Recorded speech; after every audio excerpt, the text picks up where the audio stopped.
Qu'est-ce que vous faites pendant les vacances ? Tiens, est-ce qu'il y a des touristes pendant les vacances en France, notamment en cette période de Jeux Olympiques ? Figurez-vous, vous venez peut-être de l'entendre dans les informations de Maude.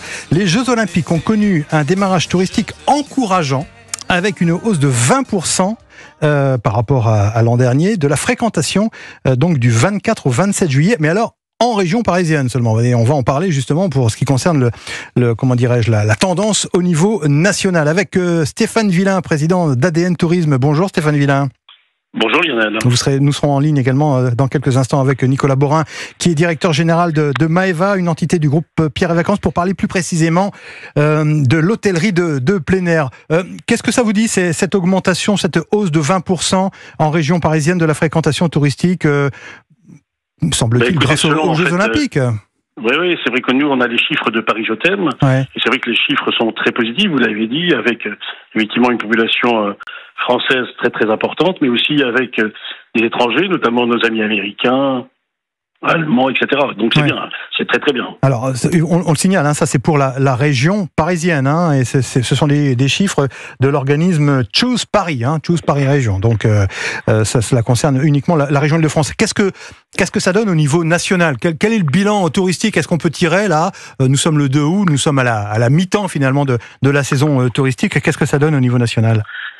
Écoutez, en fait, il faut bien le dire, c'est un peu maussade. C'est vrai que l'avant-saison, en fait, les vacances de printemps, ce début de mois de juillet est plutôt, plutôt terne sur une grande partie de la France. Pour autant, la région PACA s'en sort plutôt bien, mais c'est vrai qu'il y avait un climat, vous savez, assez compliqué, notamment avec les élections, avec le contexte économique. Donc c'est vrai les gens ont été un peu frileux pour partir en vacances, mais pour autant, j'espère que le mois d'août et notamment le mois de septembre vont être bons, c'est-à-dire que l'été indien soit de qualité pour qu'il y ait en fait encore du monde sur notre territoire durant cette après-saison. La météo exécrable n'a pas servi le secteur du tourisme durant le mois de juillet. Non, c'est vrai que vous savez, pour beaucoup de territoires, notamment français, on est météo dépendant, c'est-à-dire que quand il fait beau, on écoute Europe 1, on sait que la météo va être bonne et on part en vacances. Ouais. Bah oui. Donc là, en l'occurrence, on écoute Europe 1, mais malheureusement la météo était pas bonne et on restait chez nous. Ouais. Puis après, il y a eu aussi les élections qui ont rajouté une couche, si je puis dire. L'hôtellerie a particulièrement souffert ? Ouais, l'hôtellerie, les campings, même je dirais aujourd'hui, même les locations de vacances. Non, c'est vrai que sur l'ensemble, en fait, ça n'a pas été très très bon, mais là, il semblerait, d'après les chiffres que j'ai reçus, que août s'annonce très bon et que septembre aussi. Alors peut-être qu'effectivement, cette saison a tardé à démarrer, mais qu'elle va effectivement partir dès ce mois d'août. Là, ça serait une bonne chose. On compte souvent, forcément, dans le secteur du tourisme français sur la clientèle étrangère. Qu'est-ce que ça a donné justement en ce début de saison ? Écoutez, en fait, la clientèle étrangère, elle est présente. C'est-à-dire qu'elle est venue, même en plus grand nombre, donc ça c'est plutôt une bonne nouvelle. C'est surtout les clientèles françaises qui a été un peu réfractaires à partir en vacances, peut-être par le contexte qu'on connaît, mais aussi sur le plan économique. Et je pense que c'est incroyable, mais les Jeux Olympiques ont redonné en fait un coup de booster, même à l'ensemble du territoire, et ont redonné envie aux gens de sortir la tête de l'eau. Pourquoi ?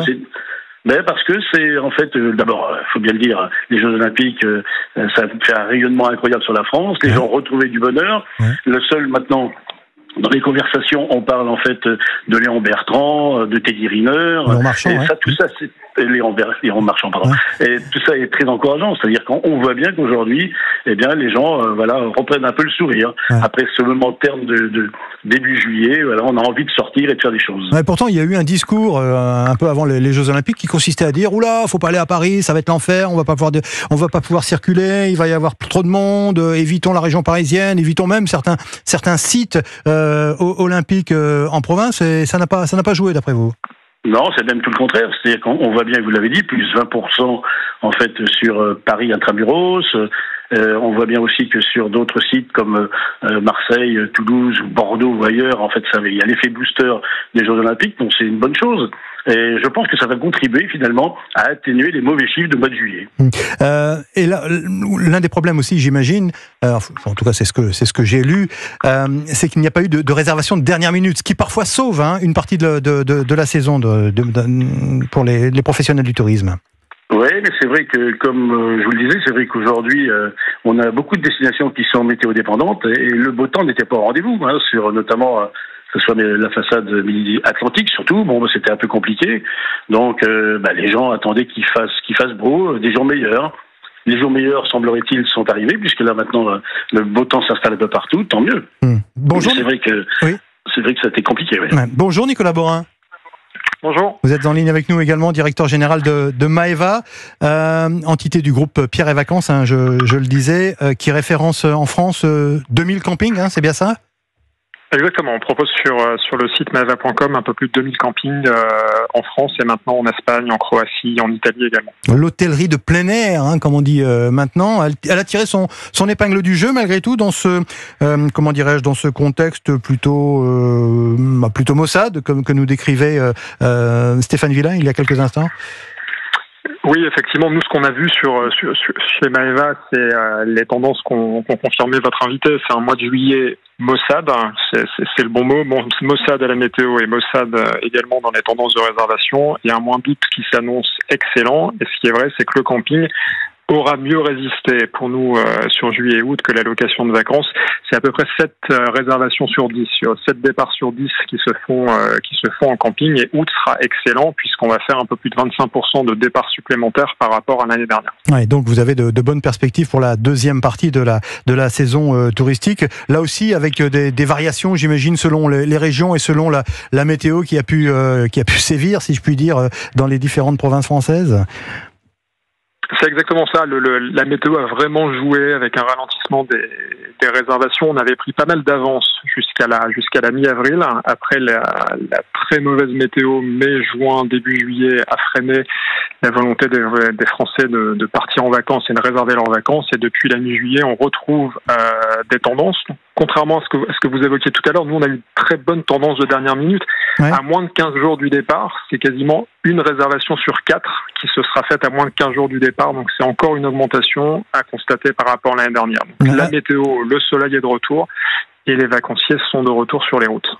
Avec, j'imagine, alors dites-moi si je me trompe, mais on dit souvent que le camping en France est très prisé de la clientèle étrangère et notamment une clientèle du nord de l'Europe. Est-ce que c'est toujours le cas ? Alors effectivement, Maeva était très français jusqu'à l'année dernière. On a lancé un déploiement européen à partir du mois d'octobre qui fonctionne très bien. C'est quasiment 10% maintenant de clientèle étrangère qu'on accueille dans nos campings en France. Les 3 plus gros pays, si on peut les qualifier comme ça, c'est les Pays-Bas d'abord, qui sont une très forte clientèle qui aime la destination France, la Belgique et l'Allemagne qui viennent juste après, mais des grands consommateurs de produits camping qui plébiscitent nos régions, nos produits, les équipements de qualité pour des vacances en famille dans les campings français. Oui. Quel type de prestations il faut offrir dans les campings pour Nicolas Borin pour attirer justement toujours plus la clientèle, parce que j'imagine que la petite piscine et le karaoké du samedi soir ça suffit pas, quoi. Le camping a vraiment changé par rapport à ces 10 dernières années avec ce qu'on qualifie tous dans le secteur de montée en gamme. Et cette montée en gamme, effectivement, vous la retrouvez à 2 niveaux. Vous la retrouvez d'abord dans la qualité des hébergements qui sont proposés, des mobil-homes de plus en plus qualitatifs, avec des très belles terrasses ouvertes sur les jardins, qui sont majoritairement climatisés aujourd'hui, équipés d'un coin cuisine pour être hyper autonome dans la gestion de vos repas. Et les infrastructures plus collectives ont également énormément changé. Vous avez beaucoup de campings qui investissent dans des parcs aquatiques, dans des toboggans, dans des activités pour les enfants.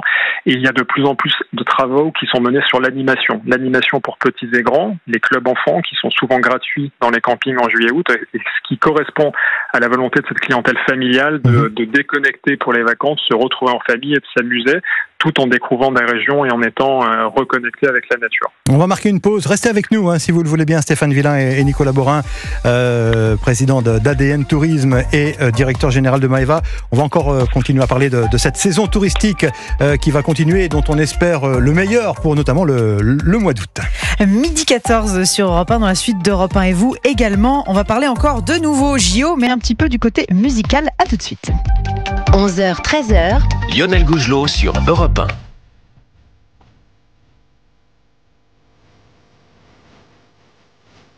Alors ça, c'était quand on était enfant, mon cher Benoît. Quand vous étiez enfant. Oui, oui, c'est ça, oui, oui.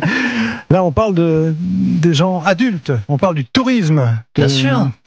Du camping. Il n'a pas suivi en fait. Il n'a rien suivi de l'émission, Benoît. Enfin bon, on est en ligne toujours avec Stéphane Villain, le président d'ADN Tourisme, et Nicolas Borin, le directeur général de Maeva. Excusez-le, messieurs, pour cet intermède musical. Non, ça fait sourire. Tout à fait discutable à mon avis. Stéphane Villain. On parlait il y a quelques instants donc de l'effet JO sur la fréquentation ici de cet été, mais moi je me dis que l'effet JO sur le tourisme français, en fait on va l'observer l'année prochaine ou dans les prochaines années, quoi, en fait, non ? Ben vous savez, c'est un fait comme les grands événements, quand on fait le Tour de France sur une région et qu'on passe avec le Tour de France, fatalement les gens voient des images à la télé, ouais, se disent tiens, il faudrait bien que j'aille voir en fait ce coin qui me paraît magnifique. Les JO c'est pareil, c'est-à-dire qu'en fait on fait un focus incroyable sur la France. Alors c'est des millions de téléspectateurs. Effectivement, c'est un rejaillissement d'images remarquable, magnifique, et les gens vont se dire tiens, ça me donne envie d'aller voir telle ou telle partie de Paris, mais pas que, aussi tous les sites qui accueillent ici ou là les Jeux Olympiques et Paralympiques. Donc c'est plutôt une bonne chose. Ouais, et notamment pour ce qui concerne la clientèle étrangère, parce que rappelons qu'il y a des milliards de téléspectateurs qui sont actuellement, qui regardent la France, quoi, tout simplement.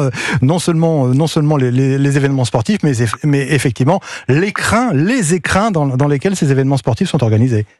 Bien sûr, mais je dirais que même à la limite les Français aussi. Vous savez, en France, il y a beaucoup malheureusement de nos compatriotes qui ne connaissent pas telle ou telle pépite de ce beau territoire et qui, grâce en fait aux Jeux Olympiques ou grâce en fait à des images télé, on se dit tiens, je vais aller voir ce lieu qui me semble tout à fait intéressant à visiter. On rappelle le poids économique du tourisme en France, parce que on a parfois un petit peu l'impression qu'on aborde cette question d'un point de vue économique, d'un point de vue peut-être peut-être entre guillemets, pardonnez-moi, anecdotique, mais c'est fondamental finalement dans l'économie française. C'est même la première économie, c'est 7,4% du poids économique du PIB. En fait, c'est considérable. Vous voyez, c'est des millions d'euros et c'est vrai que ça fait vivre de nombreuses familles en fait dans l'Hexagone. Et aujourd'hui, le tourisme en fait devient de plus en plus éco-responsable.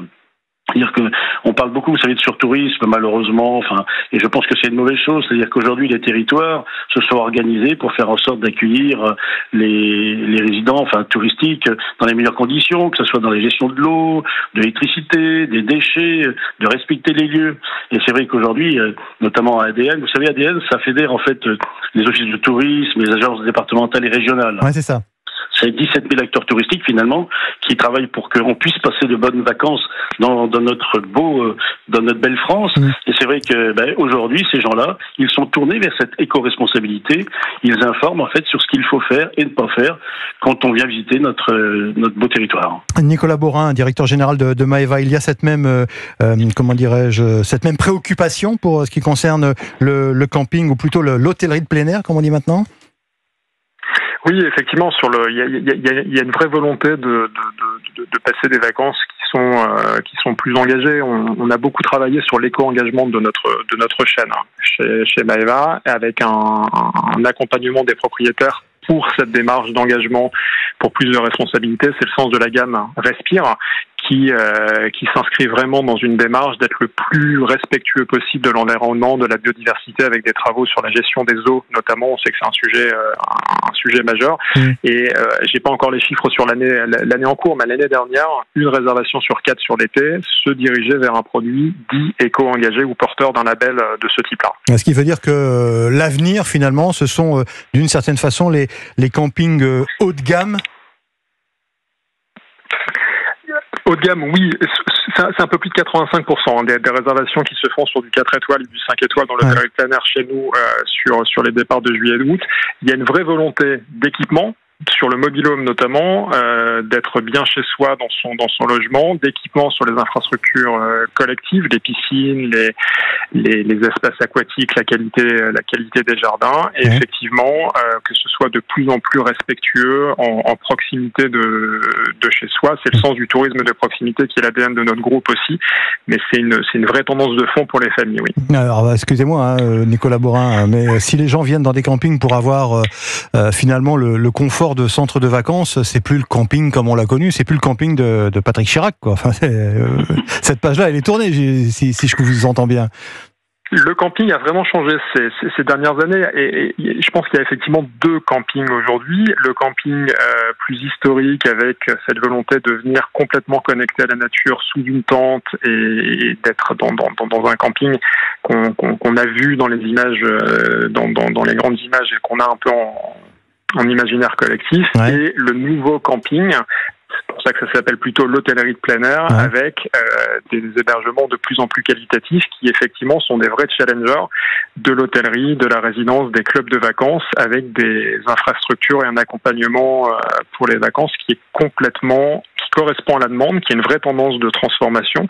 Et il faut vivre l'expérience camping pour comprendre qu'effectivement, en 10 ans, le produit s'est complètement réinventé avec des concepts de vacances, clubs, escapades, respire, qui sont vraiment nouveaux. Et c'est ce qui fera que le secteur, comment dirais-je, va fleurir. Voilà, c'est ça, permettra de prospérer dans les années qui viennent. Exactement. Merci Nicolas Borin, directeur général de Maeva, d'avoir été en ligne ce matin. Merci Stéphane Villain, président d'ADM Tourisme, d'avoir participé à cette émission Europe 1. Très bonnes vacances à tous. Merci à vous aussi. Excellente journée.